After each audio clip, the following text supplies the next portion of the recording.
This segment is brought to you by Jig Masters. Step up your game with high-quality performance jigs, spinner baits, buzz baits, and more from jigmasters.com. And always, when in doubt, get the jig out. Welcome to The Reel Down on Paddle and Fin with your hosts, Dan Perry and Jimmy Skinner, where we talk about everything tournament kayak fishing. Here we go.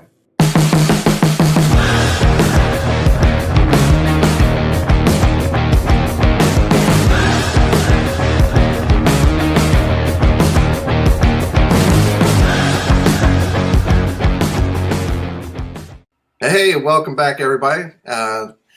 Again, thanks for tuning in to another episode of The Reel Down here on Paddle and Fin. How you doing, Jimmy? Pretty good, man. How was y'all's Christmas? Good. Yeah, I had a good Christmas. Exciting. I have a 4-year-old, so like Christmas is this year was like the first year it was a real thing. Like, you know, like last year was good, 3 is good, but 4 is like it's real, and it was Starts knowing what's going on. Yeah, it was a good time. So that's awesome. How about you, man? Yeah, it was pretty good. As much as COVID sucks and has affected our family and other stuff, I honestly was okay with not having to do all the traveling to all the family Christmases. My mom came up, and it was me, my wife, my daughter, my mom. It was just pleasant, no stress. It was great. Like, didn't get up till like 9:30 Christmas morning, which isn't usually. My daughter's up at like 5:30, but we slept late, had breakfast. I didn't worry about doing a big Christmas dinner. I need more of those. It was nice. We a couple of people didn't come just because of COVID, but we still did the whole family thing. We risked it all for family. We would have, but my mother-in-law has had it. This is her second bout with it in a month, and it's kicking her butt. Yeah, so we just they didn't do theirs, and her dad didn't do his till the weekend after. Well, it was Christmas is Friday. We did it Sunday, but yeah, it's all good. It was a good Christmas. Everything will get back to normal. There you go. Point. Yeah. Well, we hope everybody else had a good Christmas, and a couple of show updates. Probably going to be the first week of February. The second week we'll go back to a live show. So right now you're still listening to us on a podcast, obviously, and not live. But yeah, so whenever that Hobie tournament starts up, that's whenever we'll go back. We'll go back to doing a live show then, probably. Okay, I thought there's the Tinvitational's before that, isn't it? Yeah, right. Yeah, so maybe we'll do it. We may be back early. So yeah. So before too long, we'll be back with a live show and also a podcast platform. But yeah, another big update for us is this year in 2021. Glad to finally get past 2020. If you're watching it, you've already seen The Reel Down at Paddle and Fin has shows, podcast sponsors, but each segment, some of them have their own sponsor as well. And me and Jimmy, we are proud to say that we are now The Reel Down is being sponsored by Dugout Bait and Tackle in Marietta, Georgia. So, if you don't know and you've never been there, it's amazing. It's like, it's one of those cool places that has all the cool stuff, all the high-end, the Megabass, Shimano, like all the stuff that you want. Like, they have everything. It's legit. People that know what they're doing. They sell Hobies. The team they've amassed, including one of our guests tonight, is the best. I mean, it's not even arguable. The best team in the country, no doubt. And great people have been doing it for a long time, so we're really proud. And there's going to be a lot of things coming out with that, but big things on the horizon with Dugout. But just want to say thank you to them, and we're definitely proud to be partnered up with them for 2021. Yeah, hopefully they don't get sick of us too quick. No, we'll make them proud. No, I think they were just as excited to do it as we were. So yeah, it'll be a good time. That's right. All right. So without further ado, kind of going in 2020, we all had really high hopes of what the season could be. In many ways, we accomplished that, but it wasn't without a lot of hurdles. So tonight, this is our second annual, but we're going to have our state of kayak fishing. That's a terrible name, but that's what we call it. And that's going to be looking back at 2020, and looking forward to 2021 and beyond. So we're lucky enough to be joined by two of the best anglers in the country. But besides that, they're also two of the best men that are in the sport. And they're deep, thoughtful thinkers who fish all the different trails, so they know what's going on. And so they should bring a lot to a conversation. So welcome to the show, Adam Riser and Drew Gregory. Thanks for being on, guys. Good evening. Yeah, guys. Howdy. We're glad to be here. Yeah, man. Happy y'all could be here. Y'all have a good Christmas, too? We didn't ask y'all beforehand. Good, Adam. I literally woke up to the bomb blast.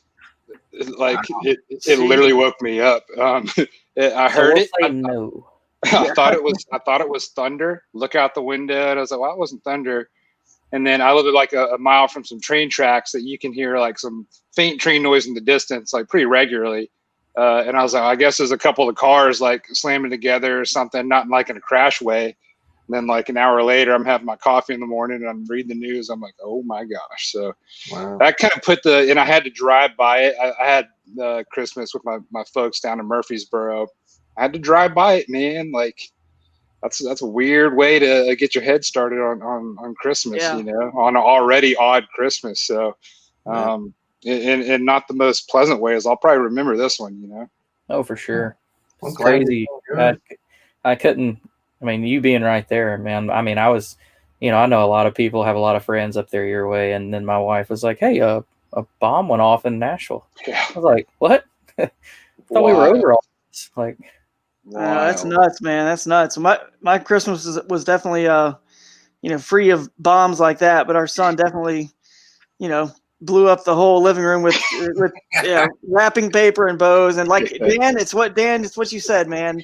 He's 2.5 years old. It's not. You can tell he's on the cusp. Like 3.5 next year, closer to 4. Like, like you got there, it's going to be on. But he had a good time, and that's what it was all about. And then similar to you, Jimmy, we kind of enjoyed in a weird way. It was sad not being able to see my family down in Atlanta because I'm up here in Northeast Ohio now. But at the same time, it was kind of nice to not have to travel. Christmas seems like it brings on more responsibilities every year and so much you have to do. And now we're in a new home trying to get settled in. So in a way, it kind of worked out this time for us as well. And we'll still see my family and do a little Christmas later in the year when this hopefully breaks up a little bit. So that's right. There you go. Well, good deal. And we'll start off the show by saying congratulations to Adam, like one of the only tournaments around, and he won the Tennessee Kayak Bass Nation for Tennessee, won their tournament on Dale Hollow, and you're a guide up there. So tell us about that, man. How'd you catch him? If you can tell. I caught him the exact same way that I did last time I talked to you guys. I'll elaborate on that a little bit. I don't know. You want the rundown now? The whole rundown of just how it kind of came together. Give me that. Tournament was Saturday. I was only going to be able to practice Friday. Talked to a buddy or two on Wednesday or Thursday, and they said that some of the areas of the lake where I typically like to fish was turning over pretty bad, and the fishing was really bad. I hadn't really heard a good report out of there anytime recently either. So I was like, well, maybe I shouldn't go messing around Friday on my normal stuff, and picked a creek that I hadn't been to since spring, and it was 14 foot higher at full pull during spring, and I've only seen it at that level. So I was like, I'm just going to go practice a big creek and just try to find where the fish are in like whatever third or quarter section of the creek and just fish for them, So Friday, scanned around, didn't see anything I liked. Fished some of the standard smallmouth techniques that you would do around that time of the year. Nothing. And I was just kind of graphing around. I was like, I just need to graph until I find some life. So I just spent hours just graphing, no fishing. And I ran over a little something. I was like, I think that was some fish down there. And I turned around and casted on it and caught a fish. And I was like, all right, that's good to know. And graphed some more. And then at the end of the day, I came back to that spot just to see if it was a true spot or if it was just a random fish. 2 more casts, 2 more fish, all largemouth. So that day I caught a 14, 16, and 18-inch largemouth, and I marked a lot more of them down there too. So I was like, all right, tournament day, I figure I can get a limit of 16 inchers, then I'll go try to cull with smallmouth. That was my game plan. Get out there on Saturday. There's 3 other guys at that ramp in the tournament too. I don't waste too much time before I went to my waypoints where those fish were. and I just smashed them. They were probably anywhere, my rough guess, 50 to 100 largemouth on this stretch. It was basically fishing a river ledge. It was just like you would ledge fish a TVA fishery, except it was December in Del Hollow. Go figure, and all largemouth. I thought there'd be smallmouth with them, but there wasn't. Probably caught over 20 fish, long line cranking. I was catching 18s and they didn't help me. And then this next detail I'm not crazy about and I'm not proud of, but it's how it happened. At about noon or so, I was done fishing pretty much. And my rain jacket failed and I was freezing. It was rainy and windy all day. Yeah, you messaged me. I was shivering. I was cold. I had done everything I could to catch these fish. I thought, and had 96 inches. And I was like, man, I'm beyond going in back to the truck and warming up and then relaunching. I was past that point. Yeah. So I was like, man, I just got to throw in the towel and hope that next 3 hours no one leaps me. And God tied me, but I had the big fish by a quarter inch, so I barely squeaked it out. Wow. But I'm not proud that I got. The tournament went to 3:30, and I think I was off there by like 12:15 or so. So not crazy about doing that, but I got cold and wet like you're talking about, on Logan Martin, and I like the cold. It takes a lot for me to get miserable, but once you get that just soaking cold and the wind's that bad and you start shivering, you're done. Like I wouldn't, don't be hard on yourself about it, because that's something that's just miserable for anybody. And it was like there was nothing much I could do at that point, and like my underlayers were completely saturated, so I was toast. And it's Jimmy, I know you and I have talked about rain gear off the air before. The first thing I bought after I got paid from that tournament was some nice high-end like rain gear. The stuff I had was all right, but I kind of just worn through it and I got my money's worth out of it. So I got me some good stuff now. So I'm going to put it to a test next inclement day we have. We'll see. I mean, you get good brands and think that they're up to the hype, but I feel like sometimes some of the even the bass boat anglers don't really get to put them through their paces. I mean, I won't throw names out there. The brand I used is one of the biggest names in that business. And I mean, it's all but brand new and failed like within 5 hours of a steady rain. Do you guys have, like, since we're sitting in our kayaks, do you have rain gear fail just because there's like a puddle because we're sitting and there's like a little puddle of water sitting in a fold of your jacket or something like that, and it seeps through the that's one difference I've noticed as opposed to guys that are standing on a boat all day and it can literally just drip off of them, Mine, I sit pretty high. Mine failed probably from like mid-thigh down. So it wasn't pooled water. It started at the legs and then it worked its way up. It was terrible. Well, Adam, as you know, man, I like to fish, and I'm known to fish some real skinny water. Mine failed because I was going so skinny. I'm paddling in a couple inches and briars with blackberries and everything, or just the raspberries all over me, and it's just pulling it apart.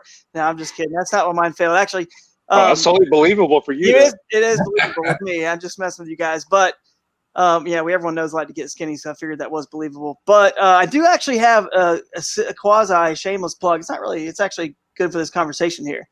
I used to be sponsored by Kokatat. Kokatat comes from the paddle sports world, and they were making some really good fishing PFDs, and I've since switched over to Stolquist. But they have some amazing dry suits, and their gear for actually keeping you, their Gore-Tex and what they did was so top quality.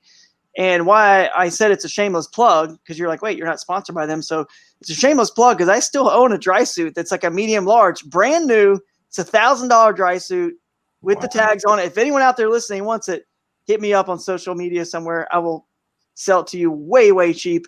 Probably like, the bidding will start at $100. $100. Can I get $200?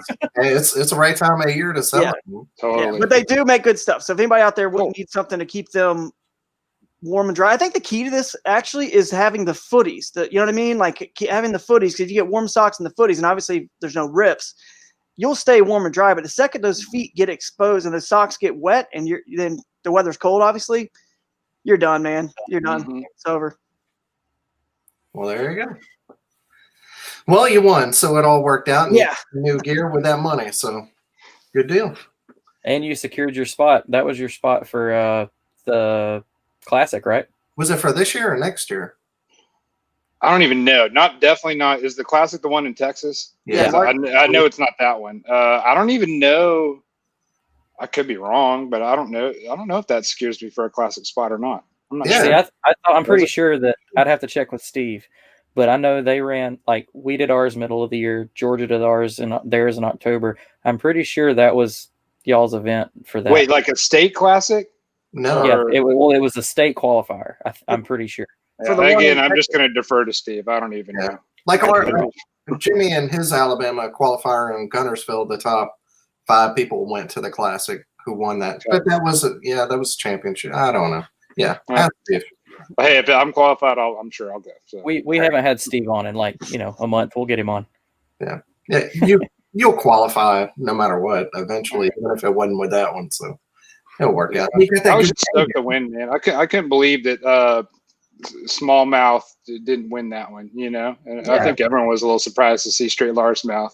And a little secret, me and Steve went and checked on them yesterday. They're all there. We smashed them yesterday. They're all there. I think they're going to be there all winter. So we'll see if I can go. Yeah.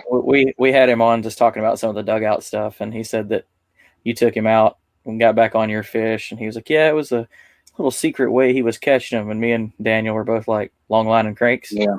He was like, "Yeah." Yeah. There wasn't much to it. Is Del Hollow still super low like it was when we were there? Just like and I don't think it's going to change until we get spring rains. I think it's going to stay at it's negative 14, negative 13, negative 14. But that's standard for right now. That's its fluctuation.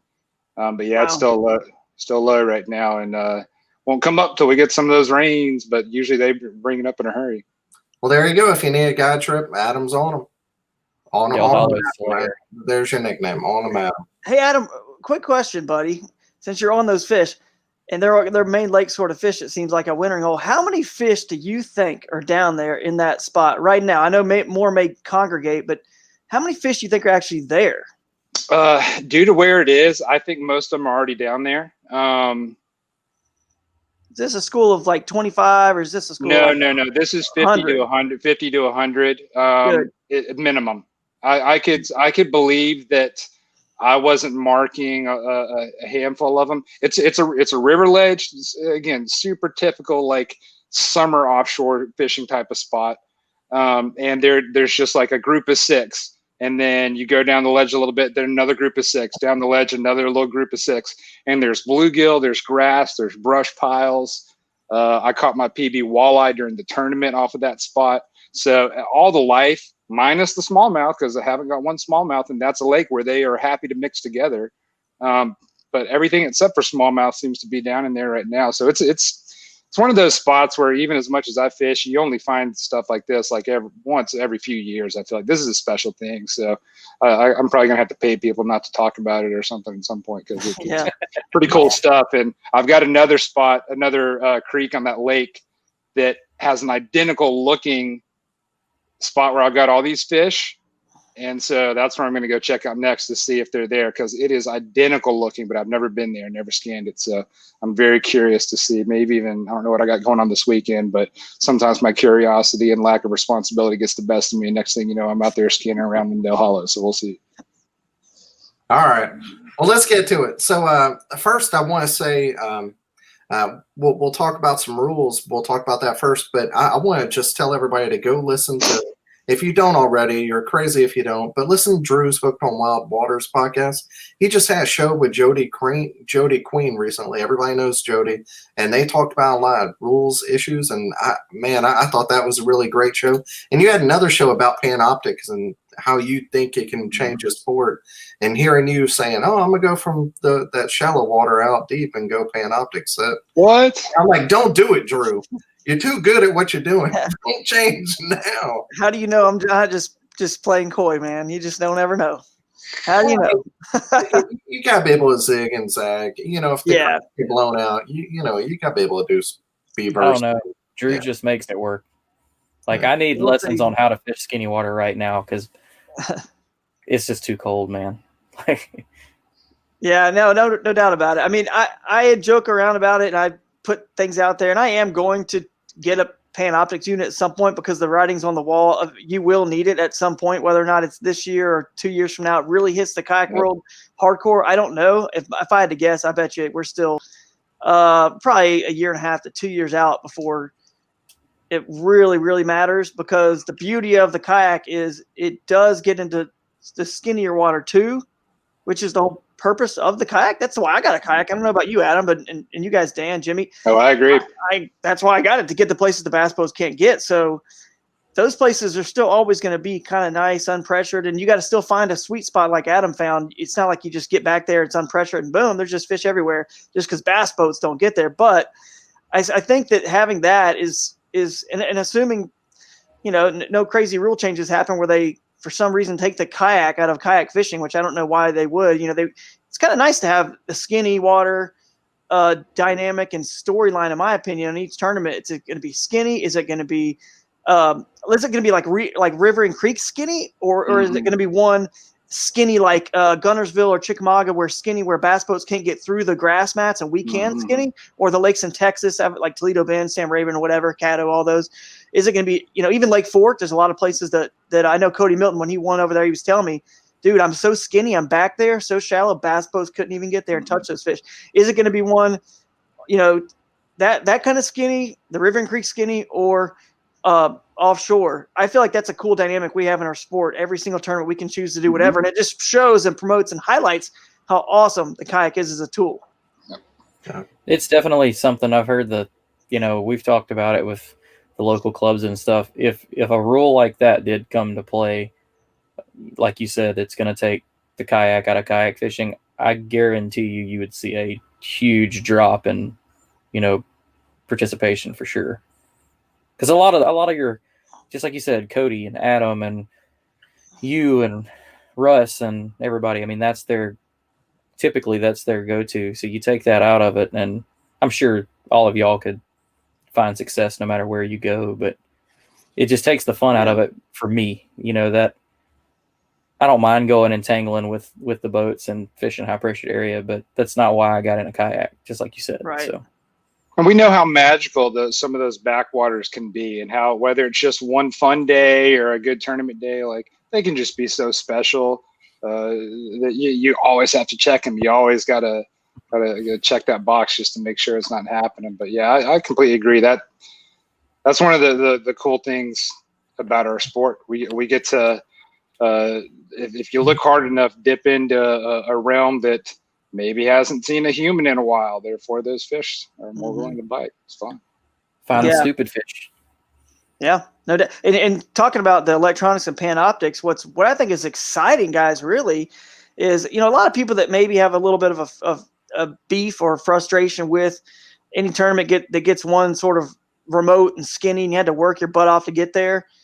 Honestly, usually it's just because they prefer to fish main lake stuff and stuff is a little easier physically. And our sport is a physical sport. So, it's nice that both can compete, equally well. But to get to this Panoptics thing, what I think is really exciting is the fact that it just gives those guys another tool, another way. But the cool thing is, if I decide to change my mind one day, and I have before, I've mentioned this on some forums recently, I got second place in the national championship fishing on a lake in 2019. I did not fish moving water.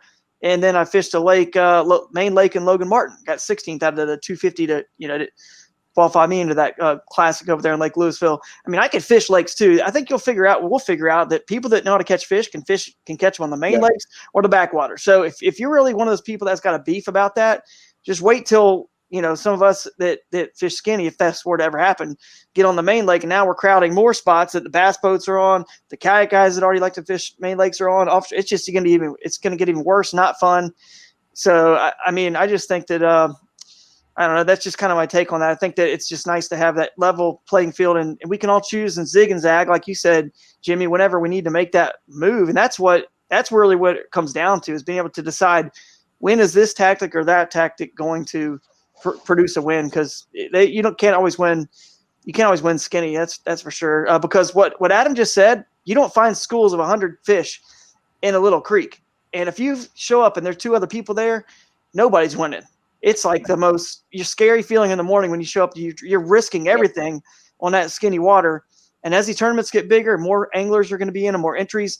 It's going to get harder to win, I think, in that skinny stuff personally. But you go with Panoptics and find the offshore fish like Adam did, 100 fish, brother. You can compete against bass boats, kayakers, anybody win right there. Or at least be in the consistent. In contention, right? Mm-hmm. And so because it's so new and there's only a few people that are even running Panoptics. Maybe Christine has it now. I know Jake Harshman. A few people have it, but there's no need for us to right now to try to set any regulation based on that's too much or anything. Because people are having that conversation in the bass boat world to where maybe they should limit it to this like inches of screens they can have or whatever else, because it is playing that big of a role in winning. Mm-hmm. And a lot of that probably goes back to like Jacob Wheeler's setup this year and the success he's had. He was running all three companies, or there's more than three companies, but he was running Garmin, Lowrance, and Humminbird all at once. Yeah. I mean, if it had a high-end system, he had it on the deck, and he had a lot of success this year. And there's a whole lot of controversy with that, and I don't really care to get into it because he's in a boat. So, but something Drew. Yeah, that upset me. Kind of hard to do 3 on kayak, isn't it? Yeah, Cody's getting close. Yeah. Dude, I've seen a dude. I'm blanking on his name at the moment, but my homie up in Kentucky. God, I hate that I'm blanking on his name. He was running Humminbird and Lowrance at the same time for Kentucky Lake Ledges. Really? For a few years there, yeah. And then he won a BFL out of a boat like a year later or something like that. Yeah. Mm-hmm. There's a few guys doing it. I'm thinking about doing I'm running Humminbird right now. I'm thinking about doing 2 different panels. One panel just for map and then the other one for sonar stuff. I don't know if that is the better way to go or just a big giant screen. That makes more sense to me, is to have 2 smaller screens than to have one giant one. Like I saw somebody, even if you only had the little, like a striker, I know it's dumb, but just the fish finder, that's one thing you're getting off the screen. Like that, I've seen a couple of people do that, and that to me makes sense because it's a low budget option to add more screen space. I definitely see the advantage because there's times that I just want to run side scan, but I like to have all 9 inches of the screen for side scan, but I do wish I had like a little 4-inch screen just running chirp just so I could catch the hooks if I'm missing them on the side scan. But something Drew said, leads me into a question I had. You talking about, more people coming into it, and if they change that rule, more crowd and more pressure, etc. What are your thoughts on how tournament participation is going to be, if it's going to affect in a positive or negative way the potential we're going to see for way more participation next year? We've got the kayak market went crazy this year. Tons of people will get the first itch and fish locals. Some people will go all in and fish national. So however you want to talk about that, just either one of you want to start. Go ahead if you want, Drew. Yeah, I'll go for it. I think it's going to only increase. Let's just ask everyone out there listening to this and you guys a question. Have you ever even considered going and fishing another way once you got into kayak fishing? Like, you enjoy kayak fishing. We all got into it. I'm sure the answer is no, right? Like, you just don't have a desire. You get hooked on this thing, man. And so imagine more people are getting into it. You're not going back. We're only getting more people, into it. So it's going to grow the participation numbers in tournaments, equally. And as we all know, the fishing industry, kayaks, they all had a kind of a record banner year in sales, because if a dealer had a kayak, they could sell it. It's just getting the supply was difficult. So COVID helped that. It can't help but trickle down in tournament entries. They're going to go up. The more they go up, it's more important that we certainly, I think, in my opinion, we keep as much access points available to all the anglers, because we can only get so far. Even in BASS and KBF tournaments where there's motors, you can still only get so far from a landing away from people. And in Hobie's, obviously even more so, right? Because there's just a pedal and paddle only. So I just feel like that's just important. We just keep the kayak and let people access at public access points and find it's kind of like when Jacob Wheeler or someone, good offshore fisherman, Adam Riser, let's use this guy as an example. He's sitting right here in front of us. He found that spot, man. Like, it was really hard to do it. He found it offshore, and the same skill set he used should be appreciated when someone finds it's a skill set to find a cool tucked away access that's legal, a little bit closer to some. It doesn't even have to be a skinny water access. I'm just talking about even an access on a lake that can get you closer to a main lake spot. I mean, that is a skill in itself, and that's the fun and the joy. I don't know about you guys. Before you go fish the tournament, the most exciting thing to me is the map study. The second I see the schedule, the scouting, it's so fun. If you limited the access points to these certain ones, and you really can't get to so many miles of the lake, so many places, it's just gonna be like womp, like the whole thing. It's just like, whatever, dude. Like, and even more so if we have tournaments breaking the 250 mark plus more often, it's going to become just a giant cluster of headache. You're going to have people aggravated. There's going to be all sorts of arguments, and it'll just turn like kayak fishing seems so pure. And I mean, there's all sorts of drama that goes on in anything, but like for the most part, like kayak fishing is where you go to kind of avoid all of that. Yeah. So it just something that the people running the trail should take note that either, leave the rules along or rethink, what is coming. At the same time with this question, and Adam, we'll let you get into it.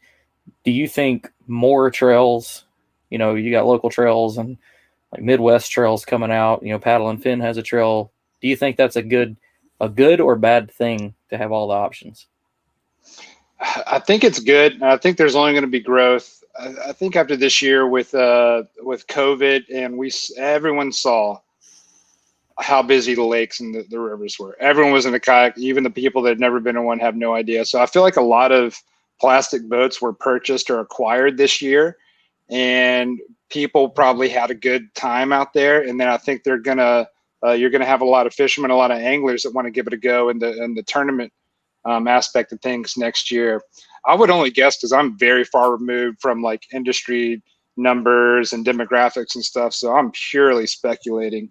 But I got to think the grassroots level stuff really grows next year. Oh, yeah. Club stuff, I would hope it does, because I think that's really important. I think entry level, keeping it simple, least intimidation as possible is really important for people to want to come in. It's very easy to pull up at a boat ramp and see a guy with a fully decked out kayak and trailer and all the bells and whistles, and then you've just got a little entry level cheapy thing, like, and then you're like, man, what am I even doing out here? I don't like that. I like that we're in a sport where all you got to do is have a hook on the end of your line, and like you can outfish someone, and that's the truth of it. So the growth of it's surely going to grow. And as far as those other trails being a good thing, I don't know why it's not, unless there's someone just losing money out of it and their life is deteriorating. Other than that, I think it's just more opportunities for people to get involved and do this. And like Drew mentioned,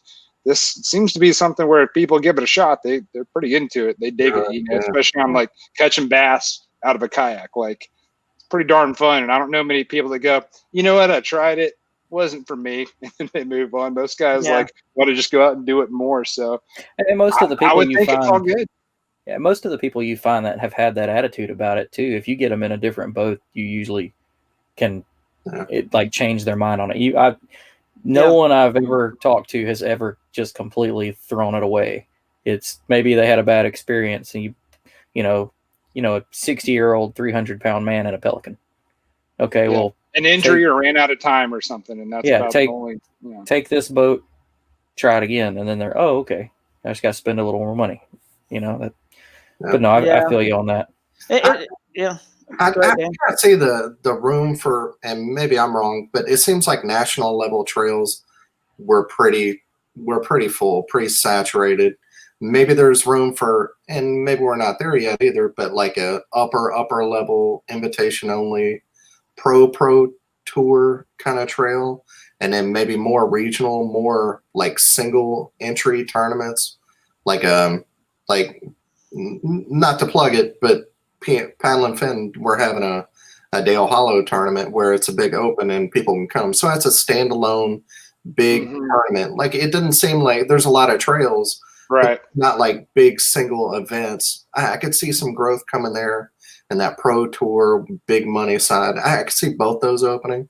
Besides the exhibition stuff like Five Live, Scott Butcher's doing that. I know it's coming back this year. So those are where I see growth. But maybe there's, maybe you there's also, we've even got like the Bass Nation stuff, the state level stuff. So we're like flooding the kayak fishing tournament scene with options for different levels, grassroots, maybe like the state elites, people that want to travel kind of Midwestern. Like this year, the first paddle and fin trail season is mostly Midwestern minus Del Hollow. That'll probably change. But then you got your national, and then I do think that it's getting close. Like Dan said, I think it's close to being an invitation style pro level series.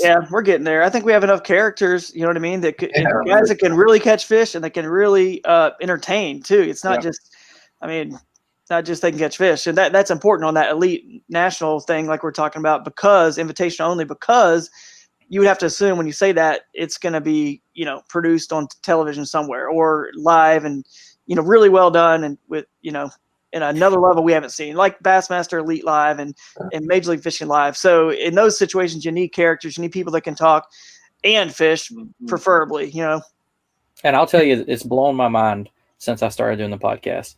You would think, a lot of, we're not professional anglers. I mean, you and Adam are, but the fact that I haven't seen too many bad interviews from guys when they win, top 10 guys. Most of the guys know how to talk, know how to keep a conversation going. They're not slouching around. Oh, I just called them, every now and then. But it kind of blows my mind. Growing up fishing and talking to a bunch of like old rednecks at the ramp, I would never have you on TV if you won money. You know what I'm saying? Yeah. But I definitely, like you said, I think we have the character for it, through kayak fishing in general. Absolutely. And I'll touch on this one last thing I just thought of too, because I hate to keep harping on this, but it matters to your question about you get fields of more people like we're talking about. And obviously you got to have, you got to keep those waters, like at those hard to reach access points, I should say, not waters necessarily, in balance, because we're also struggling with the bass boat world's impression of us. You know what I mean? Are they trying to look at us and they're saying, are they just trying to copy exactly what we're doing, but in plastic boats? Yeah. No, we should be doing the opposite, because they already done that, and they have the best tool, quite frankly, for a lot of those waters. We should be, and I said this before, I think on my podcast, but I've listened, there was a podcast called, I think it's called the Business of Fishing podcast. If you never listened to it, there's some good ones. Mm-hmm. And there was one by the founder of Hook Gear, right? So I don't know if Riser was talking about that. That was the rain suit that messed up on him, but whatever. It's a big brand. It was not. There. Okay, it was not. Okay, not Hook. Okay, but it's a big brand out there. We all know Hook, right? And he said something that I've never put it quite. I've always known this. So my master's degree is in sports management, and I wanted to be a sports agent. And I'm kind of like, I like following the business side of this, of this world, right? I love it. That's why you guys see me get so involved in talking about doing rankings, and I did the fantasy and all this. But anyway, he said something I've never quite put into the good phrasing. He just said, look, the way that, let's say, North Face or Mountain Hardwear, any of these brands have grown and Hook, you got to target a niche. You got to be different. And whatever makes you different, you go 10 times harder in that direction. You go hard as you can go that direction, because you'll stand out. And everyone knows I'm river bassing guy and wild waters guy. That's what they know, because I've always kind of known to like do that. Like I'm going to stand out. And that's what those brands did. And they got popular in the, I'm saying North Face and Mountain Hardwear, they got popular. Yeti, let's say, in the college spaces that they kind of pushed their niche. And then you can grow from there, because everyone knows, oh, wow, that's, that's what I think we need to do. And my point with that is we've got to highlight what makes us unique even more. So I'm saying, since a kayak can get put in anywhere, why not have some tournaments on a lot of these main lakes that these bass boat guys don't even go to in these big tournaments? Lakes you've never even heard of before, because they're not going there because they're too small, or maybe, but it's probably good for us potentially, or a river system, or there's a couple lakes nearby and people could choose. There's things that we can do, because here's the key. For these tournament trails, they need money to survive. If you need money, you got to go places that have it. Places that have it are places that aren't tapped out from giving money to the bass boat trails. In the bass boat world, guess what they're going to say? Oh, thank God those kayaks are utilizing all these other so many reservoirs and resources that we don't even go to anyway. Oh, thank God they're doing their own thing and they're unique. They're still keeping access open to all the different places the kayak can access. Because when I ran into Fred Rumbanis on Lake Dardanelle, when I came down a creek into that main lake pre-fishing one day, that's what he was saying. He's like, my God, you guys are everywhere. He was like, I'm so frustrated at seeing kayaks. He's like, I mean, I love it. It's because he makes his living fishing, so it's good for. But dude, these fish are getting so pressured. You're going to need Panoptics soon enough to catch anything. Yeah. Anyway, sorry, diatribe over. Oh yeah. Oh, you're good. What you're talking about too is something that I thought when MLF first was established, the way they did, where they would take a group of anglers in one of the cup events to a place you've never heard of that might be 100 acres, 200 acres. They'd have 10 boats go out on it. And a lot of the time, if you watch the camera footage, I mean, they're within eyesight of each other. And then I would look, I'd hear the name and be like, I don't know where that is. And you'd look it up on map and it'd be, you'd never notice it any other time if they'd never talked about it. I definitely agree with you that I think it'd be cool if we started seeing, even if it's just one of the national trails, do that. Yeah. I mean, dude, look at the headwaters of Fellsmere, the St. Johns River, the headwaters. It comes out of Fellsmere, and there's like, there's big fish in all of it. And there's so many different lakes and pools. You get around to Astor Fort, so many places that I think they've got a Palatka. The Bass Elite Series goes to Palatka. No one ever gets nearly that far down. My God, cool places like that. It was off limits in the last KBF tournament. Like you couldn't go past Astor, which is like, I love the lower portion, Dexter and all that, South St. John's, and they cut that off. I was like, it's the best part of the St. John's Fort. Absolutely, man. I know you're right. I mean, dude, there's just so many reservoirs across this country. And promise you, because I ran a tournament trail for 10 years, you go to those tourism departments, and I ran the River Bass and Tournament Trail. So I went to them and I said, look, I can highlight your incredible resources that have a ton of value, and they're all excited about them. They just don't have a way to promote them and market them. And I gave them a way to market them. And the cool thing kayak tournaments can say, even to the lakes that give money to bass boat tournaments coming, we can say something they can't right now. Yeah. Hey, we can market your rivers and your creeks and your backwater places. We can get, and all the sponsors for folks like myself and Adam, we can get our sponsors marketing material of photos in these very rare, remote, obscure places where the kayak excels, rather than be sitting in the middle of, Lake St. Clair. I mean, yeah, it's fun and it's cool. You can use the kayak for that, but it's not helping promote and sell our products. And the other thing, I'm getting riled up here, guys. The other thing I was thinking about, a kid right now I didn't come from a lot of money. My dad was a pastor, Georgia. I'm sure a lot of guys that get into kayak fishing maybe didn't have a lot of money either. We had a 14-foot John boat. We turned it into a bass boat. It was really cool. We waded rivers and creeks. Stones River there, Murfreesboro, Adam, is where I cut my teeth wading and where I got hooked on finding little crawfish, lizards, and hellgrammites and whatever, catching smallmouth. But there are kids out there right now. If we start limiting where the kayak can go, we take the kayak out of kayak fishing.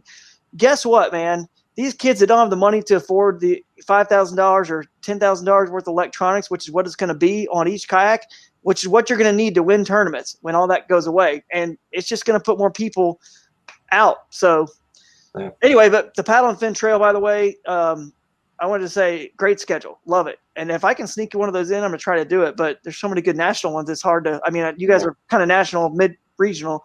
But that schedule is awesome. That speaks to kind of what I was talking about. I looked at it. Like Winnebago, the multi-league. It's unique. Yeah, it's unique. And it highlights the kayak. And but anyway. Shout out to Brian and Susie and Matt and all those that came up with that. They definitely are like-minded people and really put their heads together on it. And they put a lot of work into it so far. But if you could, sneak down to Dale Hollow, and what is that? I think it's March. Mm-hmm. I'll be down there. We'll go follow Adam around. Yeah, possibly. Yeah. Aren't you guys doing live stuff with that too, like broadcasting it or following? I mean, that's really cool. Oh yeah. Yeah, Adam's like, not cool. They're not going to videotape where I'm at. Oh, I will not. March, is that one? What's the date for that Dale Hollow one? I think it's late March. I don't have it right in front of me. There you go. Wow. I think there you go. 4/9 and 4/10. Oh, April? April. Yeah. Okay. Oh my gosh. No, everyone's going to be able to catch them shallow, all species. Straight up. That's about the best time to be there, straight up. Yeah, the resort guy said that was the time, and that's when they planned it. So to kind of go into another rule, if out of all the different trails that y'all fished this year, if there was one rule, because there's so many that you want to change, if there's one rule that you could have adopted, that one trail does that you could have adopted by the other ones, what would it be? I'll say mine. It was time, like the Hobie, where you can start a half an hour before and you have an hour to upload your photos, like that. That should be like, to me, that's the deal. I love that, and I wish every trail had that. Is there one that you can think of that you'd like them all to adopt? That same rule is the one that I know between me and my friends, we immediately go, yeah, having the time after lines are out to either get back to your truck and off the water, and then from your truck to the in-person check-in, even though this year was minimal on in-person stuff. I can't tell you how many times I've been driving down a sketchy 1.5 lane road, on my phone, trying to submit my Attorney X fish.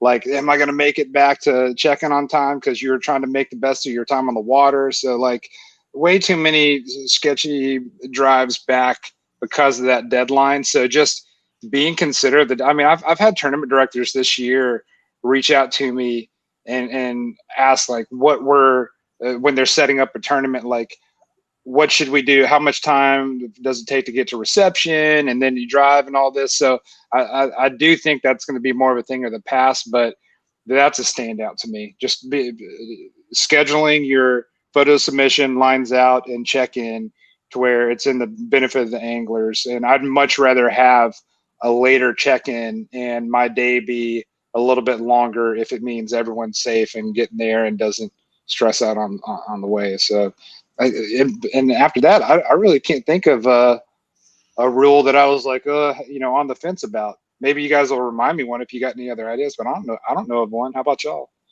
I know, Drew, you had some strong opinions about your idea for having a radius where you can only go, or this is the furthest launch that you could do. Is there, you had so many great ideas on your show. Yeah. I mean, that's a good one. It's, KBF utilizes it now. I pitched it to them and said, look, this is actually going to save you guys. I mean, from any headaches you've ever had for confusion, where from people when they do fish in those up, rivers and creeks or whatever. Well, mainly for rivers. Basically, it just says, hey, this is the last river bass on access, and you got to keep in mind, this is like if there's a free-flowing river going into the lake, that's the tournament name lake, right? So let's say a lot of like right there, like Coosa and that whole chain. A lot of times you go up the main Coosa and you hit another dam, right? Or that happens all over the country. You're gonna hit another dam. Maybe you go up a creek and you hit a dam, a spillway dam. Well, that's obviously the boundary because there's a different ecosystem up there. But what this rule does is, let's say there's a free-flowing river and it just keeps on going. Like out of Lake Seminole, for example, Flint River is just free-flowing all the way up to a pretty long ways, up to, well, it's not true. There's Lake Blackshear and there's other lakes up there in Albany, but it's a long ways to get there, and then it's a long way above those to the Atlanta airport where it starts. But it basically just makes a standard rule. It says, you can go up 40 miles. By the way. Yeah, it's all the way below drain. I'm dropping it down the sewer like you've seen those people doing. He's doing Ike in the city. Ike in the city. But basically, it just makes it a standard across all of your tournaments, where you don't have to say like, oh, this tournament. Let's say back in the day, this is the way it was. This tournament, there was either no boundary, so people just went as far as these creeks and free-flowing rivers went, which is fine. I still think that's fine because bass boats, there's boundaries in some tournaments, but for example, Winona Bay or Sabine River, like the Bass Elite guys are going through this year, they can run out into the ocean, back up Galveston. They could run out of the Winona Bay all the way up to the Cooper River in Charleston, wherever they want to go. And that's the fun and the beauty of it. That's actually what makes those tournaments exciting to watch. It's the storyline. Is it going to pay off? He's going to have 2 hours of fish when he gets there. Holy cow. Is this going to work? And it didn't. It doesn't always work. It didn't. Stetson Blaylock won Winona Bay by going right around the corner and fishing a little area. So it doesn't always work, but it's a cool storyline because it almost worked. And so it's a standard because here's the thing that you'll notice. If you make a cutoff, if back in the day, in how some trails do it now, so let's say you make a cutoff at a certain bridge on a river, and it's 5 miles upstream from the lake. And I'm saying 5 miles from where the river becomes lake, which is where the first oxbows blow out. You can see it on the satellite. It's not that hard to kind of determine where you start your measurement up. So from there you go 5 miles. Well, then the next term, you got a boundary that's randomly at 30 miles. The guy that's locally that fished the other one, I don't think you guys realize this. I was a tournament director, so I know this. And even if tournament directors don't get calls about it, there's moaning and complaining and bitching. For the real word is what it is. You hear people frustrated and complaining about it because, hey, that's not fair. That lake, that tournament, they got to go 30 miles up the river, and we only got to go 5. And I had this awesome spot that I know some fish are that it's 7 miles up. So to save the tournament directors from having to deal with the headaches of people whining and complaining, just make a standard. So I told KBF, I said, just make a standard, make it 30 miles or 40 miles. And we actually did it where there's 3 different lake sizes, small, medium, and large. It goes by acreage. We don't have to get into the whole thing here, but basically it's 20, 30, and 40 miles. So it actually goes by I think, shoreline miles, because if Lake Ouachita has 700, 800 shoreline miles in the lake, my God, is it too much to ask that the river guys get 40? Just 40 miles when the whole lake's got 700? Because then it gives them a shot. So anyway, that was it. Just creating a standard for that, because people just moan and complain. And I think it just saves you the hassle having to deal with those people that moan and complain. And it does make it fair. You can always turn to them and say, if they had a question, why did you make the last river basin access at this location? You as a tournament director can turn and say, well, hey, John Smith, if you look at our rules, we have a standard. We always go up 30 miles at every event. So that's why we chose that access point. And then they don't have anything. There's no comeback. It's the same. There's no comeback. So anyway, it's consistent. It's not an arbitrary number. No. It's a standard everybody can go by. It's easier for the angler, easier for the tournament director. That makes total sense to me. It's simple. And honestly, dude, the other thing it makes it easy for them. They don't have to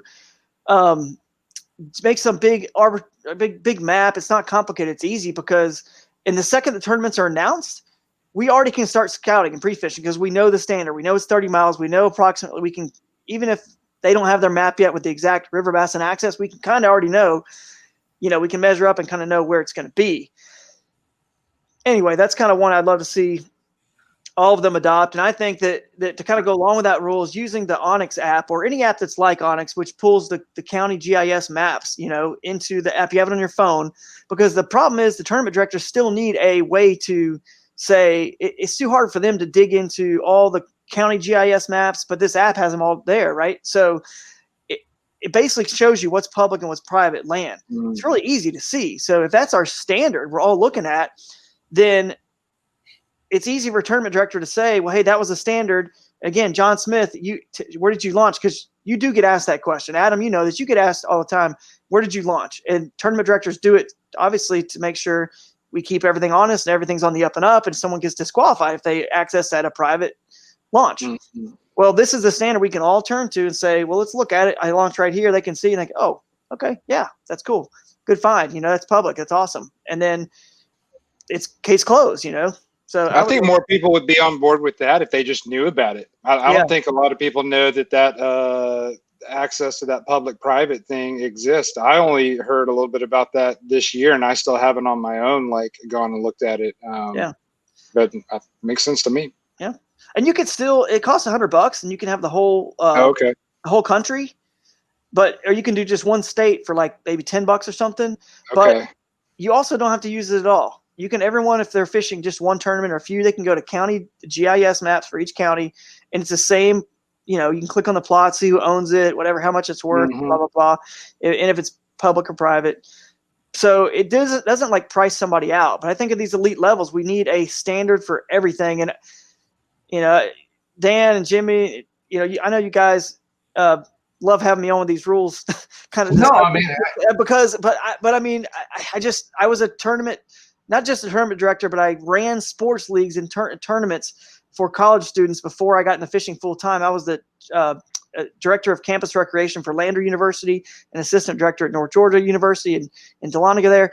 So I have to think like a cheater, man. Honestly, that's when because kids in those universities, they'll cheat any way they can and they'll bend the rules. And fishermen, quite frankly, it's a compliment. When you find a loophole in the rule, you have to take advantage of it because somebody else will if you don't. Yeah. And Roland Martin is known for, Roland Martin's known for creating. I was listening to the reason I bring him up. I was listening to Ike Live podcast the other day where he had Roland Martin on, and he went over all the rules that were created because of stuff he did, jet boats and chainsaws, helicopters, planes. And kudos to him. It wasn't illegal. I mean, if they want to make the rules afterwards, cool, but it wasn't illegal. So you got to think like that beforehand. And how can I nip it in the bud and not have to deal with it, or have a standard that I can go back to and everyone knows, like, this is our guidebook.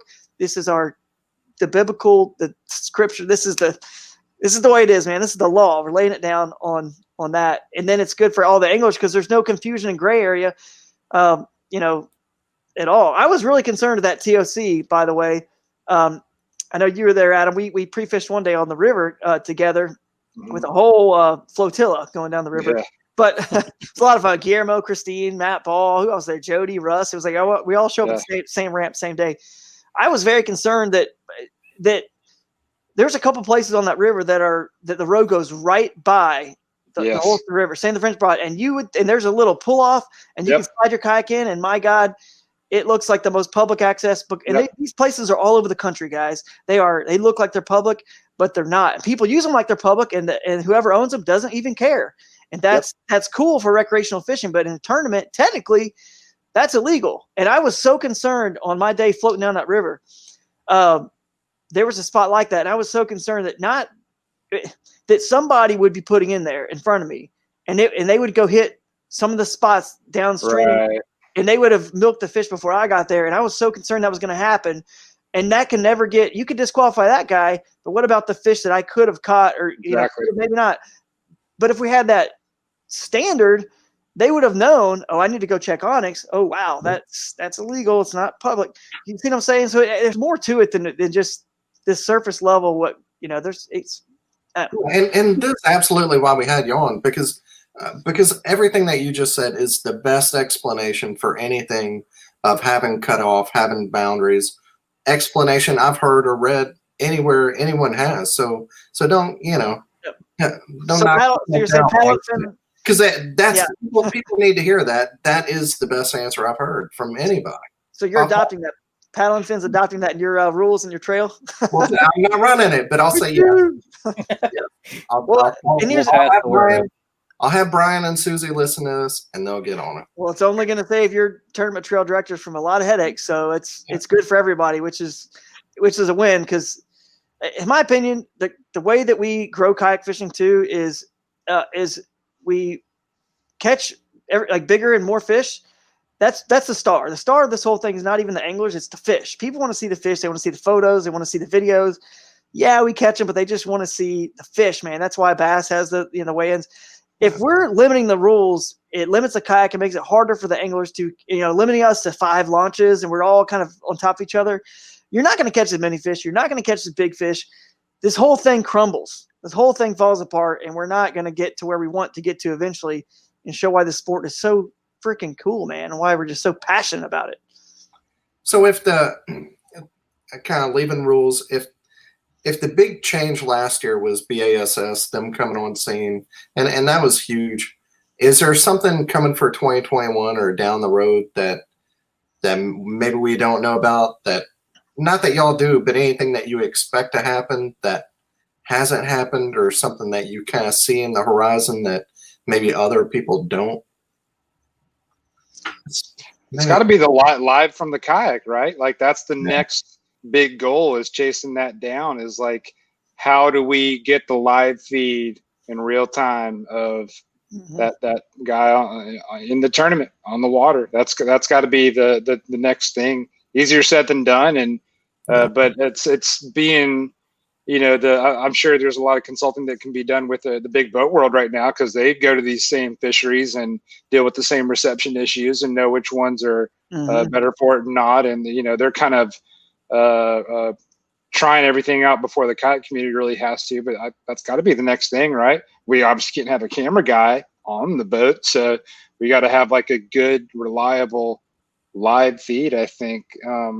And then like tournament wise, as far as creating something, I've like just talking to some of the tournament directors in the industry, they are all spitballing and considering like multiple different tiers and how to do it. So there's definitely no shortage of like, considering what the next thing is going to be for any level of kayak angler. I'm glad I don't have to consider all, because it's a lot, man. It's a lot of work. I'm glad I just got to worry about catching fish.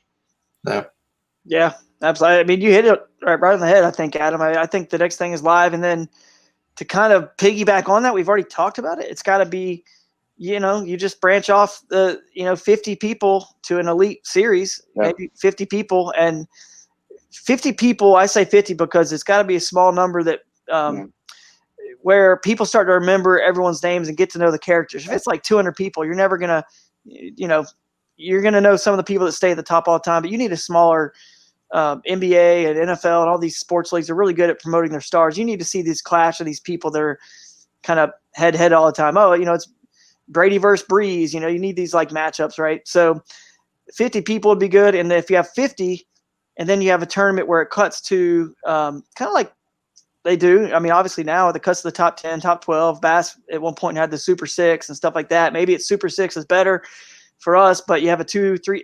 I think an elite series of kayak fishing should be 3-day tournament. First 2 days, everybody fishes.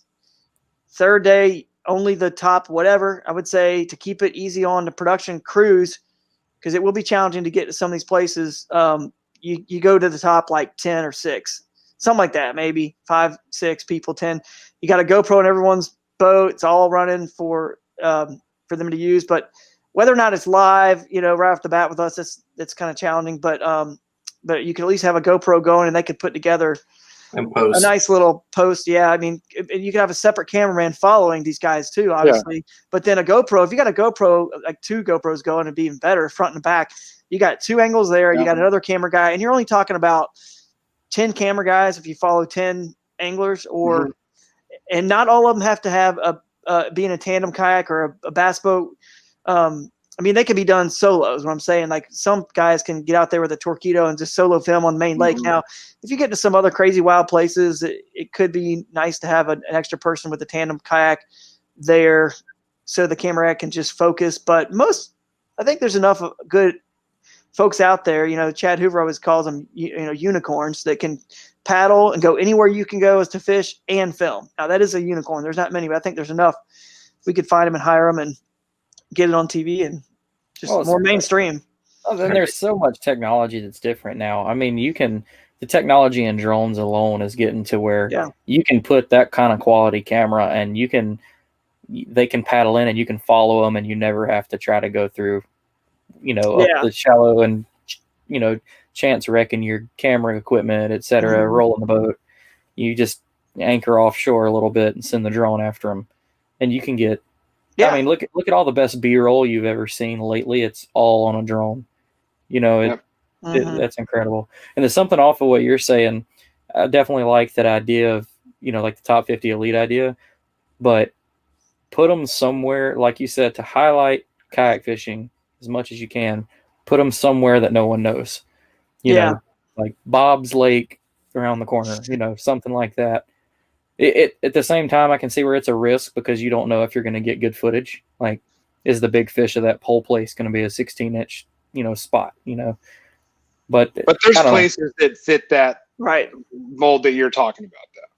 And we know maybe not a whole lot of them that are ideal, but like there's definitely ones where like it's in our sports interest to definitely go that route and explore that those little off the radar fisheries and lakes. For sure.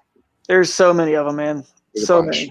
I mean, it's insane. Like, there's so many lakes down. Most of these lakes, guys, that they're getting money from are close to a fairly substantial population, most of them. Or they're unicorns like a Gunnersville that's lives off of bass. It's the mecca. Yeah, it lives exactly.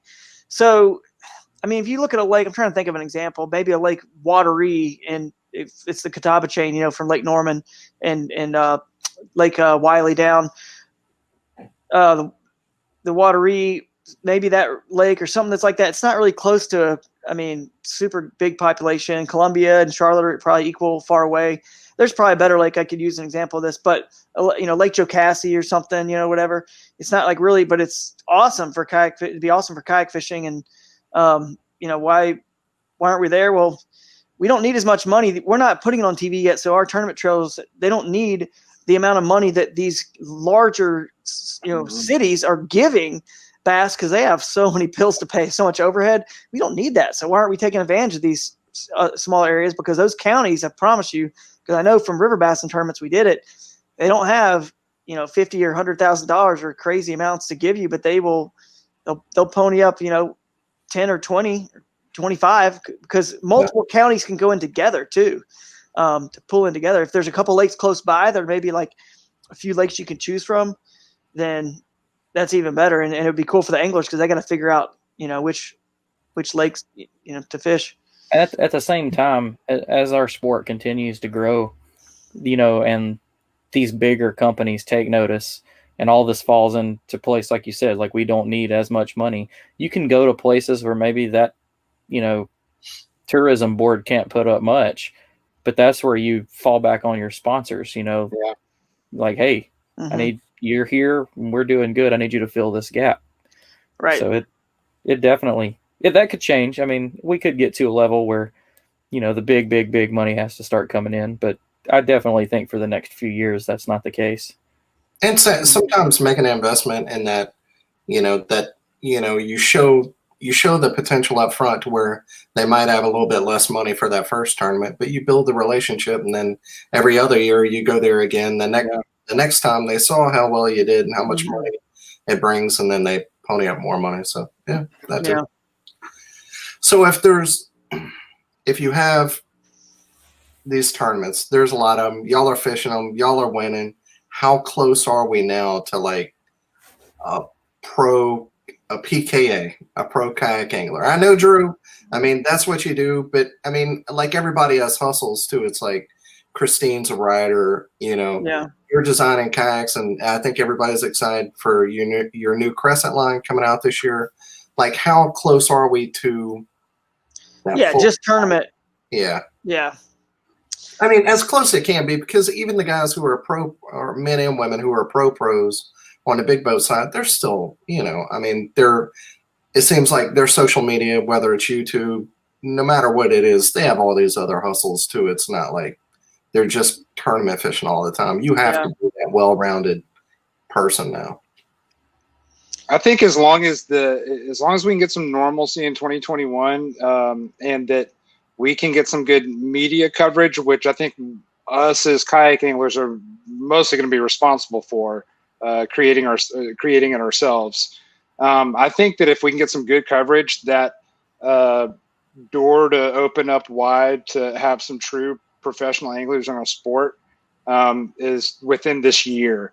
As far as knowing where it's going to go, what's going to happen with it, some ideas really solidifying, whether it's those higher tier invitational type of tournaments. Like, I think it's just as soon as we can get some good, solid content and media on a handful of these names that you're seeing regularly, tournament after tournament, year after year now, I think there's finally going to be enough of a population of us to gain enough traction. I mean, you've got I've 100% considered Drew a professional angler, have for a while. But the number of guys and gals that you can call that right now, really few, but the potential for the ones waiting in the wings to where you can put them in that spot and make them there, as long as they're willing and want to do it. I think we're pretty darn close. And I think it's worthwhile pursuing that too. Like when I talk to Russ and Christine and Drew, I'm not trying to put pressure on them, but they're setting standards in our sports right now. Whatever deals and stuff they're hashing out, that's exactly right. They're setting the standards. They're pioneering what is going to be available for the next ones coming after them. So it's whether they know the importance of it. Sounds like Drew does realize the gravity of it. It's a lot of that stuff is getting figured out now, and will set the stage for the next year or two, and then the next evolution will be after that. But I think we're close. I think we're close to that professional level where you're going to see a full tier of anglers doing that. I hope so. Yeah. You're right, man. That was one of the things I was going to say. I feel like it's a very much up to folks like myself and, Christine and Russ, Jody, if those, those guys who have been doing this for a while, Cody, Milton, anyone who's seen a lot of success. I mean, Adam, you're getting right there too, man. You got to consider yourself in this conversation, bro. It's like, if you take just a discount, you're hurting everybody. Like, exactly. The Angler of the Year for the most elite level, in my opinion, Hobie was the competition was the toughest. If the Angler of the Year if I go and I say, oh yeah, sure, I'll just take some free product from X, Y, and Z companies, it hurts everybody else below me, because it's like the NFL draft. You wait until whoever was the first pick. I don't know this year. I don't remember, man. But Joe Burrow. When Burrow gets, everyone waits for him to make his deal, and then they all slot in after that. Went to him and go, what about he got this? Yeah. So if Jody and Russ are out there and I know they're doing a great job at this, they're trying to. And it's not like, oh, greedy, selfish, I'm trying to get a lot of money, blah, blah, blah. It's like, no, there's a value. This really is. I hate it because it's the truth. This is business. This is marketing. It's all about views and impressions and all this junk that I didn't get into kayak fishing. But we're passionate about fishing. That's what, who cares if you do have to be business minded? At the end of the day, we all genuinely get fired up about fishing. And as long as that's there, then you're full within your right to be business minded about that stuff. Exactly. So none of us can actually, no one that kayak fishes could say that they would not love, like, more than anything, to fish for a living. I know I would. Right? I mean, sure, it may take a little bit of the fun out of it because you do have to treat it as a business. But if you could wake up every day and be like, the way I collect my check today is go fish, get on the water, and enjoy myself. I mean, if you turn into labor of love, man, that's what you want, That's exactly. Right. They always say that you want your career to be in something you love doing. Yeah. And I mean, you'd be crazy if you're just passionate about fishing, as I know all four of us are. Absolutely. I mean, I would be thrilled for someone to write me a check to. Yep. And you can't be jealous, man. You can't.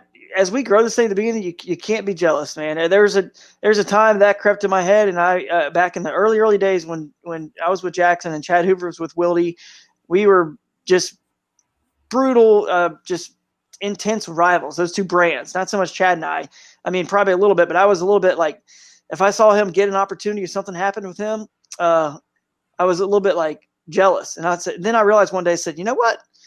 If Chad gets a deal with Nissan, it's going to only just prove to the other vehicle companies that kayak fishing is viable to sponsor. And it's going to open the door for someone like me. So now I'm pulling for Christine Fisher. I'm pulling for a Russ, a Jody, a Cody, whoever we want to mention in this. There's other people. I'm definitely missing people. I like to say a lot of names on podcasts. The reason why I like to throw out a bunch of people's names, not just because they're good fishermen, they're my friends and whatever, also is because the more we keep growing and throwing these names out, it just, I think it helps. It's like any marketing, the more you see, they have studies, the more you see a sign of a certain product or a brand or anything, the more value and the more likely you are to buy it, to sell it. The more we keep throwing this all out there, you don't know who's listening to this.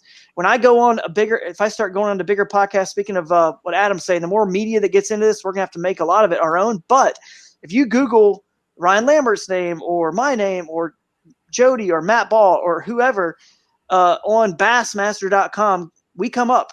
There's articles. They are following us already. The more they keep following us, the mainstream, that media sees it. And the more, like, if my phone starts ringing because I win a tournament on one of these major series or win Angler of the Year to be on Ike Live or Luke Duncan's, low budget live or blah, blah, you name it, the Bass Edge or any of these other bigger quote, bass fishing podcasts, then they're going to see me there. And guess what? I'm going to be on those podcasts saying the same thing. Adam Riser, Matt Ball, Jody Queen, just throwing out all the different names of everybody I know, just giving them all props to kind of grow us all because I want them to get an opportunity. If I can help them, it's just going to help me, man. It's going to help everyone down the line.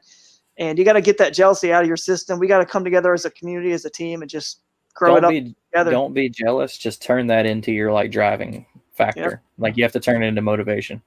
Yeah. Oh, Adam got that. I want that. That's No jealousy. Yep. Ron Champion. Who else is out there? Jason Broach. There's just so many studs in this sport. Jordan Marshall. I mean, we got so many good guys and young guys like Guillermo Gonzalez and Joseph Sanderson. These guys that could be doing it full time soon. Yeah. The other thing that's going to make it full time is when we get the entry fees up. Because right now we're still paying to play sort of thing. I mean, dude, there was talks at one point about $500 entry fees, and I was like, dude, let's do, $2,000. Like, let's go, because then it's going to really be that true elite. You're not going to put into that unless you really, and it's going to be. It'll weed it out. It's going to be, that's I think. You're going from the weekend warrior. Yeah, it turns it. In those, like I'll fish a few Hobies, I'll fish at KBF, but I'm still a weekend guy because I do full time. But right, you're talking about that next, all the people that you're talking about, that next level of people who are trying to establish themselves in this growing sport as people that people that listen to this I can guarantee you 80% of people listening to this is going to say that that's a ridiculously high number.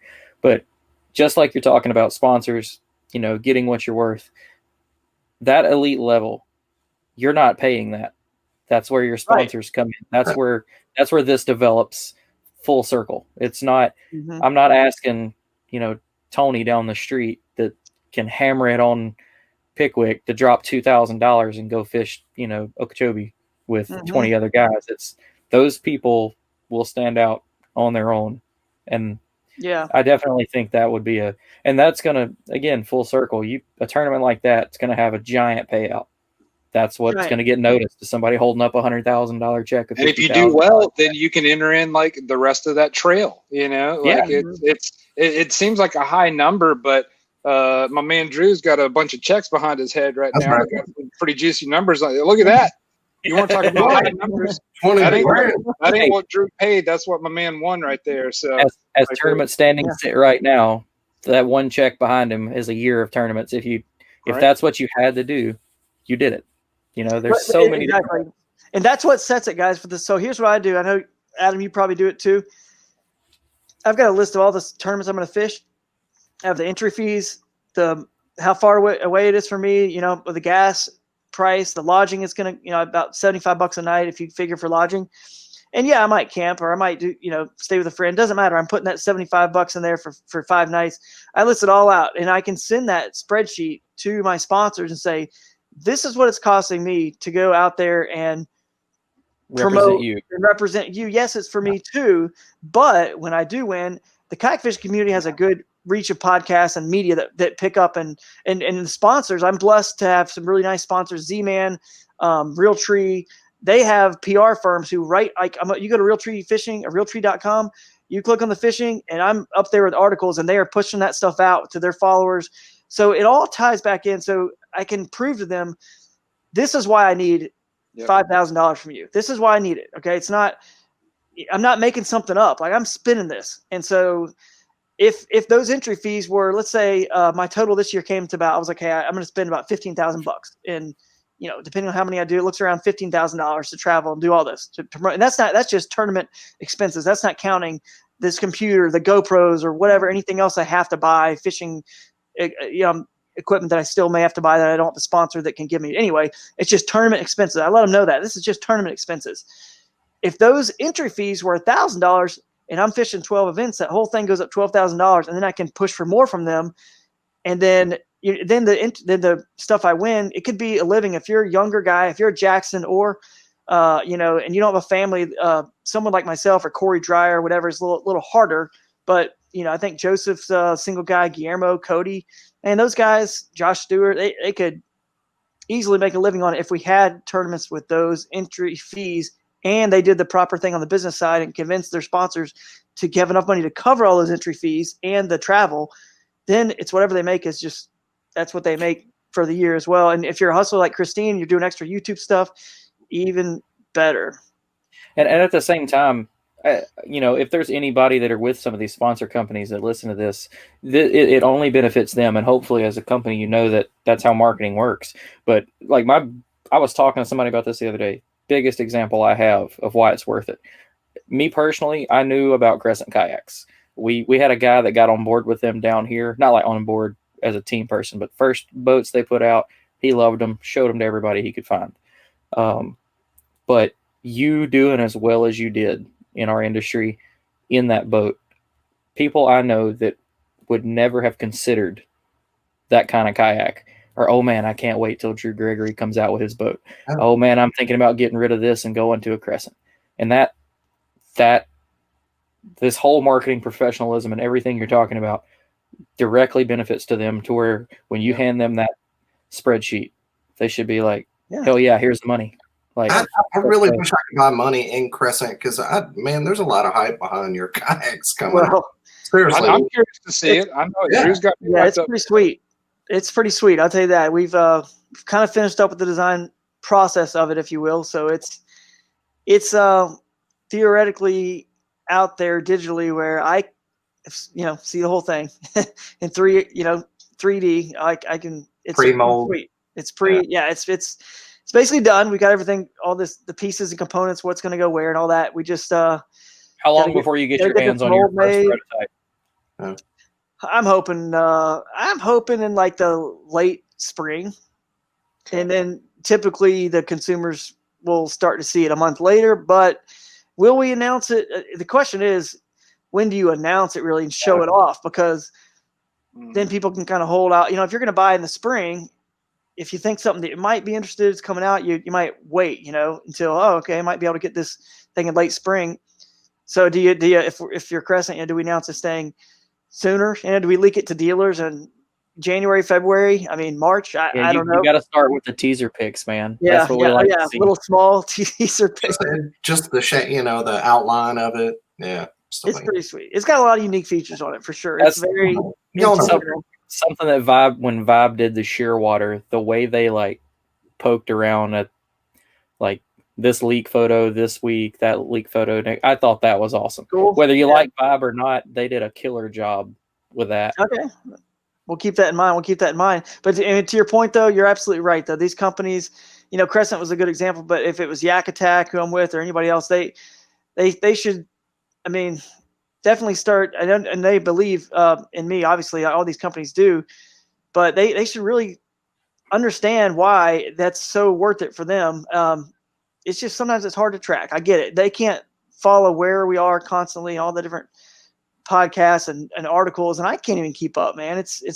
But if we get to those bigger media platforms and those streams, I'm telling you, they'll notice then, because the big players that have all the money in our sport, they listen to those big ones I've referenced in this Stray Cast, for example.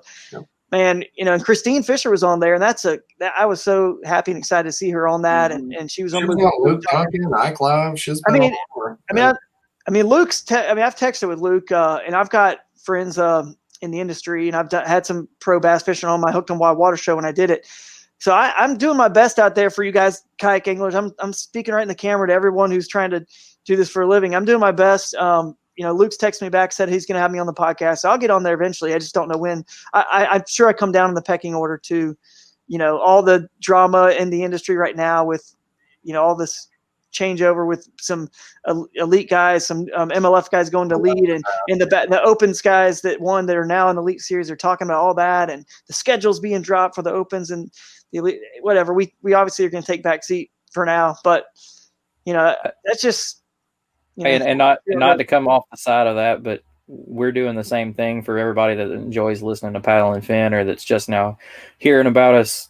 We're doing the same thing on the opposite side of the industry. Like you're talking about the big major podcasts, we're making big changes right now that everybody will start to see at the beginning of this year. And, we've had crazy growth, just to throw out the quick numbers, 100,000 took a year, and then the next 100,000 took 6 months, and it's continually. The 100,000 was like 3 months, so it's snowballing. It's flying, and Paddle and Fin will be up there. Yeah, I've reached out to Luke Duncan. I've messaged with him, Mark Pennegrack from BTL. Like, I'm trying to push kayak guys to get on there too, because to help them be a resource if they don't know who they don't know who to talk to. Bridge the gap. They don't. Yeah, they may just not know. Yeah. And it's tough if I reach out. They're like, "Who are you?" And I literally just feel like I feel like freaking Magatu and Zoolander, dude. Like I'm sitting there like, what? I invented the piano key necktie. Like I feel like I feel like it just feels odd. I'm not going to sit there and say like, hey everybody, if you go Google the patent for the high-low seat, I designed the high-low seat that every one of us are sitting in these days. Okay, like, but they don't know that.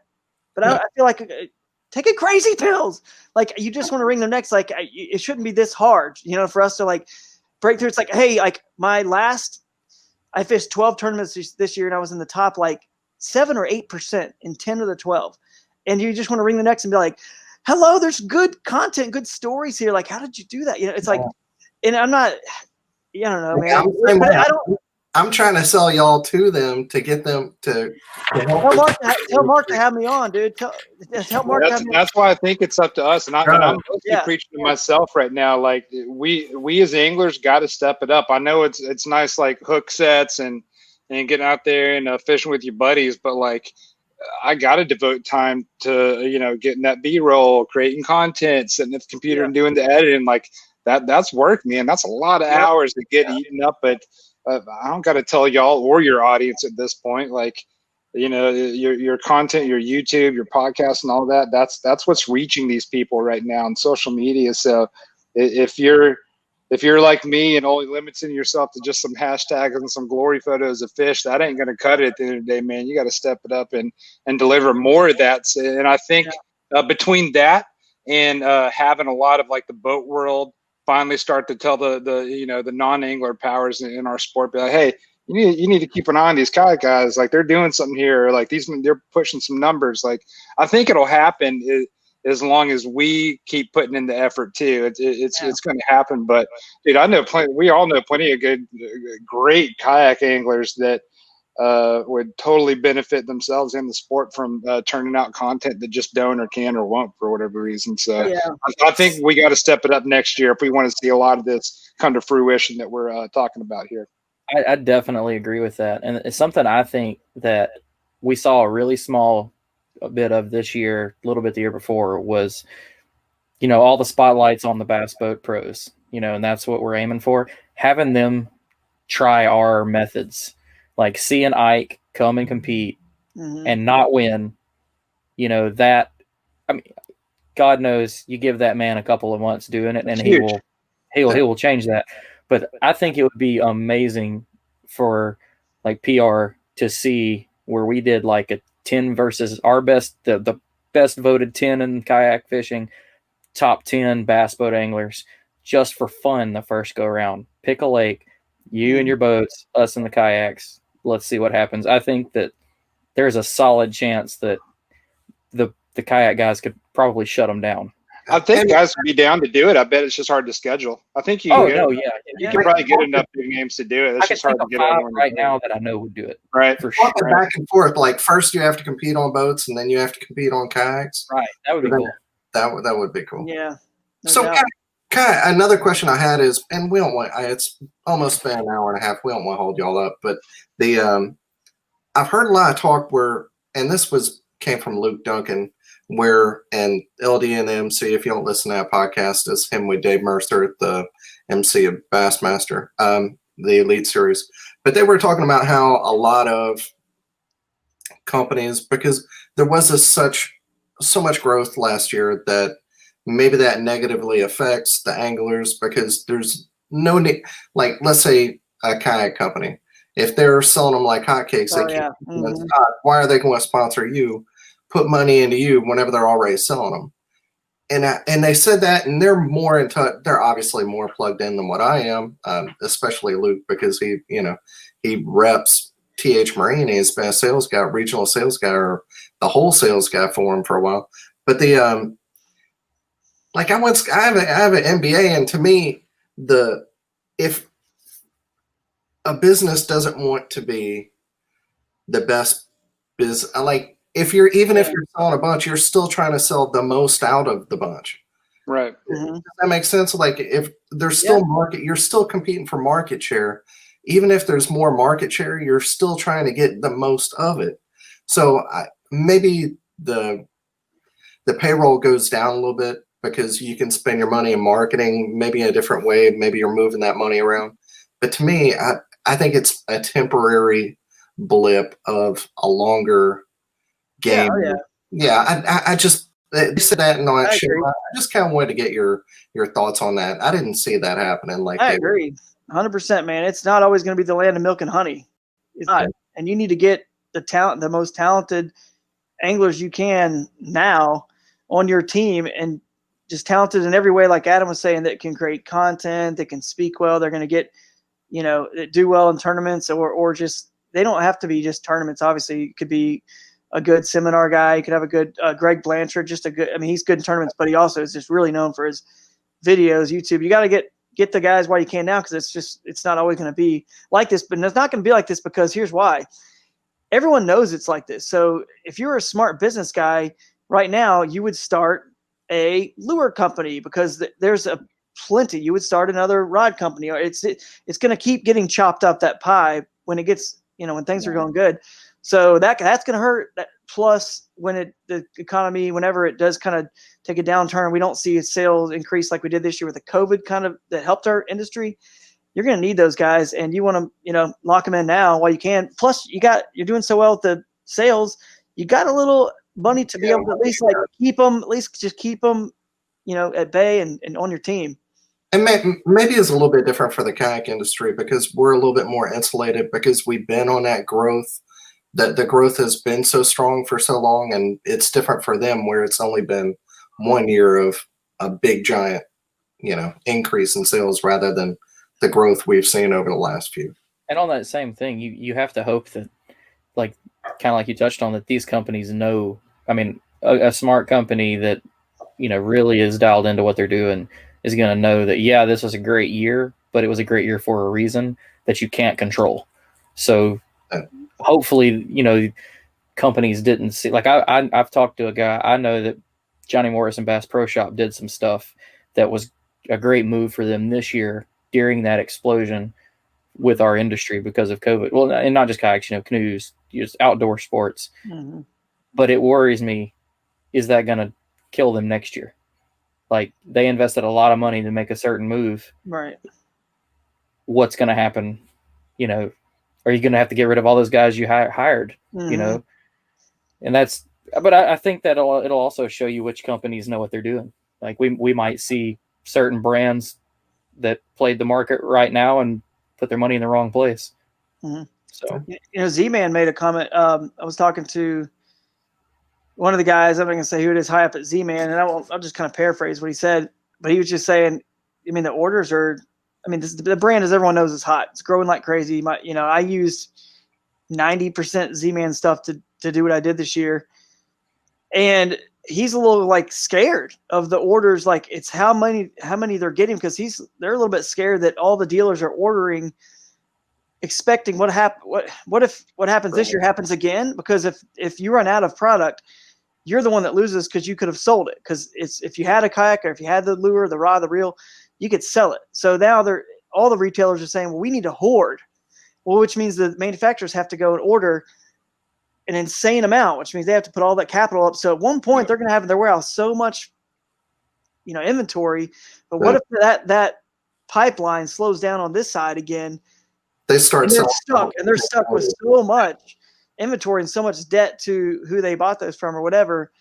The actual manufacturers, if they're not making their own on some baits, because Z-Man does some stuff in house and some stuff, different places around the globe. So, I don't know, man. It's just tough, because it's a scary thing when you've never had to order that much quantity, have that much capital, because you're trying to fulfill all these orders. It's scary. I get it. It's bubble's got to burst at some point. Can't keep on the rate it did this year. I get it. Exactly. I'm imagining a warehouse, the Z-Man warehouse, and just a boxes of TRD worms, and then there's just a Ned avalanche in the warehouse, and it's all what was just discussed here. The retail shops ordering so much that Z-Man has Ned avalanches in their headquarters. Ned's coming out of the window, but it's Z-Man, so the might be you should be able to stretch the warehouse. If that kill, hey, if if I went that way, if that was the way I was, leave this earth, that someone will say, at least he died happy, right? Doing what he loved. And right. Swimming in chatterbaits, right? Drew, you'll have to go ask who your people at Z-Man. So I used to work on these party bikes in Nashville, and it was mostly bachelorette parties. And I had this one girl talking to me, and she was like, "What do you like to do?" And I was like, I go fish." She's like, "Oh, like my folks or parents or something in her family." She's like, we owned a fishing lure company. She's like, I literally like helped put the lures together like in my house. And I was like, oh, what company? It was Z-Man. Like, so somewhere, cool. I don't know if it's someone that to what degree she was telling the truth, but maybe she'll be the one that gets in the net avalanche. I don't know. And riding a bike. That's funny. That's funny, man. Another funny side story about Z-Man. I used to live in South Carolina, right? 4 years, 4 or 5 years when I worked for the Lander University. And took a girl there, a couple dates, and she mentioned she used to, since I fished, she mentioned something, same thing. Probably the same girl, Adam. That'd be so good if it was. Definitely not, because I'm not going to age myself here, but there's no way this girl. I think this girl's been married a while, but she said she knew the guy that invented the chatterbait, and he actually is from that area because Z-Man ended up purchasing that from, I think his name is Ron Davis, the inventor of chatterbait. And so she would babysit for his daughter or something, whatever. I was like, that's crazy. So it kind of ended up having a connection there with that girl as well. So that's just kind of a funny story that I got connected with Z-Man very early on and just happened to Drew was just with her for the chatterbaits, man. Yeah, exactly. They may be on the stock market exchange soon. With the how many jackhammers and Neds are selling, we'll see. Yeah, absolutely, man. They are. I will say this about Z-Man, and I guess not a big deal. I'm gonna just keep plugging the mainstream shows we listen to. But Ike said it best, man. On Ike Live recently, he said, "Kudos to Z-Man." He kind of said like that. Kudos to Z-Man. Those guys. They actually enforced that patent. And he was like, there's no point in it.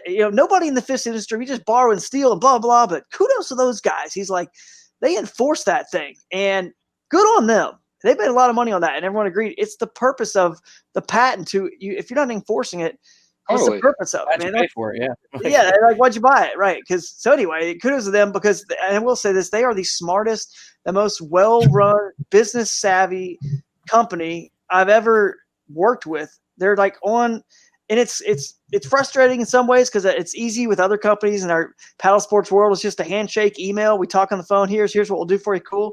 But Z-Man is like on such a point with that stuff, and the real true kind of, I think, owners of Z-Man, they actually own a lot of other major companies. You could look it up, research about it, and they are business people and they are running that company real well. But all the people at Z-Man are fishermen, people that are also the kind of people that we could talk to and hang out and drink a beer with, whatever, just like we're doing now. So it's a really, really well run company. And I appreciate that about them as well. They don't just make good baits, but they know how to structure a company, be profitable, which trickles down to us. That's what so that matters to me. I want to see a well-managed company so they can trickle down to the anglers, because we're the last ones that are going to ever get a cut, because everyone wants, I'll ask the question that I'm sure most of the audience is wanting to know right now, which is, who is the man Z? Who is he? Who is this Z man? Z. Who is he? I want to meet him. I didn't want to bring it up, but before we got married, my wife's, this might look like a humble basement that I'm sitting in, but my wife's maiden name was Z-Man. So, Wow. Back around. Well, dude, you should have taken her name then. Good Lord. I should have. It could be Dan Z-Man. Oh, good. Yeah. I thought it was kind of weird when you named your firstborn jackhammer. That was a little bit out there. That's middle. Yeah. Hey, one thing I thought about too, I know we're probably gonna wrap this episode, is for those bigger bass fishing world, what they should be paying attention to is the amount of times we've referenced those podcasts. Kayak fishermen, and specifically as these tournaments grow, I didn't give a rip about until I started really getting in this tournament scene, probably a year and a half ago now. Like, this is my first year really focus on it hard full time. The year before, I fished 5 events, and it was kind of getting to it. It makes me a fan of Bassmaster more now than I ever was as a kid. Yeah. It makes me a fan of Major League Fishing. If there's a derb, as they say, there's a derb going on, and one of those series, I'm watching it. My wife will tell you it's annoying. I got my phone on. I'm watching it. Dude, we are growing the impressions for the bass boat world too. It's like that. They should, the love should continue to flow back our way some too. And they should love kayak fishing, not be like, oh, those kayaks freaking all on our lake. As long as we keep those rules and we keep the kayak and kayak fishing, we keep ourselves separate there. I think we'll find the actual anglers will get along well, but then the media too, they should love us even more. It's like, man, they're just bringing more people into the sport. And Corey Dreyer and Craig Dye, those guys both announced like, hey, I'm going to fish Craig said, I'm going to fish the BFLs. Yeah, that's cool. Corey Dryer's like, I'm going to, and he's fished Bass Boat World before, but he's like, I'm going to go, I'm fishing these Toyota series this year. It's growing what they're doing, man. Like we should for sure. And I came from the bass boat side. They should love us because I literally have more tackle, rods, and reels now than what I did. Right. Because I have more disposable income that I'm not spending on a boat. That's right. So I don't have less gear now. I have more. So. Yep. It's all true, man. Hey, someone needs to listen to this podcast. Luke Duncan or Ike or Mark Pendergrass, like you said, it's Bass Talk Live he does, right? Mark? Yeah. Is he the one that does added this guy Frank on recently? I think that's who. He's from Cleveland area, I believe, Frank. Anyway. No. Cleveland Frank. Yeah, yeah. Well, he's on the podcast with him. He's been talking to him. He used to fish. I haven't listened to it recently. Anyway, so we'll just wait and see. I've been listening to yours too much, man. I don't have any more time. I know, right? It has gotten hard, man. Podcasting has blown up in the last year or two. It's so like I used to keep up with every show for all the good shows, and now like y'all are talking about shows I don't remember or I don't listen to or I haven't heard of. It's just when you go through the 400 other episodes, I'm a month or two behind on everything. It's just so and recording them. It's so like I've lost interest. I'm like, well, no, I don't want to listen to it. I recorded one. I'm lucky. I work from home on my computer, so I listen to podcasts all day. But yeah, so I have plenty of time. But it is tough. There's so many. Yeah. But all right, we'll end it there. It's been too long. We appreciate y'all's time. Thank y'all for being on, and hopefully everybody had a great Christmas. As always, thank you for listening, and wear your PFDs and be safe out there. See you next time, everybody. Thanks, guys. Thanks, y'all.